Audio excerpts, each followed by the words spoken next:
The Navy is getting ready to deliver its new high-tech aircraft carrier. For the latest, we bring in Chris Osborne of Scout Warrior.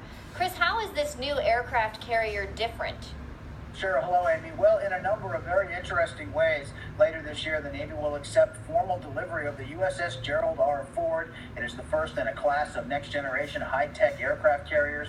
It will be operational at that point, but we'll still need to go through what they call shock trial, which is to see how the platform does in various maritime conditions, and something they call post-shakedown availability, which is a series of preparations for deployment. Sometime thereafter, it will be deployed. Now, these new aircraft carriers will serve all the way to the next century, like 2110. And some of their interesting next generation technologies include an electromagnetic catapult instead of the current steam catapult. This will allow for a smoother takeoff. Also, advanced arresting gear, which is a better way of allowing the aircraft to land on the carrier. It has four 26 megawatt generators, which will allow the platform to accommodate much more electrical power. This is the kind of thing that would help service technologies on the ship, as well as accommodate potential future technologies like lasers or even railguns, things of that sort. It also has more computer automation, so that more functions are done independently by computers. It will allow them to lower the crew size, which would then save $4 billion over the lifetime of the ship.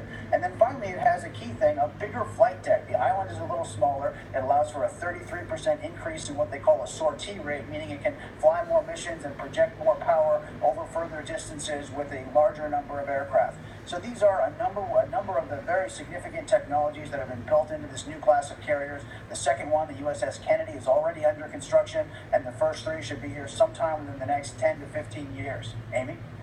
Chris, what is the Navy saying about future carriers? There's a lot of discussion about this topic. A think tank recently came out with a story about potential vulnerabilities or emerging threats to aircraft carriers. The Navy has started a year-long study last March, in March of 15, to look at the question of both affordability for these platforms, because that issue has gotten a lot of attention, as well as potentially different or alternative configurations. They say the first three will likely not change, but after that, they might have a slightly different configuration, in part due to the massively emerging threats like longer-range anti-ship cruise missiles, precision weaponry, things of that sort, which may back a carrier off from a coastline or an area where it may want to operate. I know formal decisions have been made, but it's an area that continues to get a lot of attention. Some wondering if the aircraft carrier as a platform will be as defensible as it was in the last decades. That being said, people say the aircraft carrier has a massive ability to project power, and very likely, by most Navy leaders and many analysts, it's not going anywhere. Amy?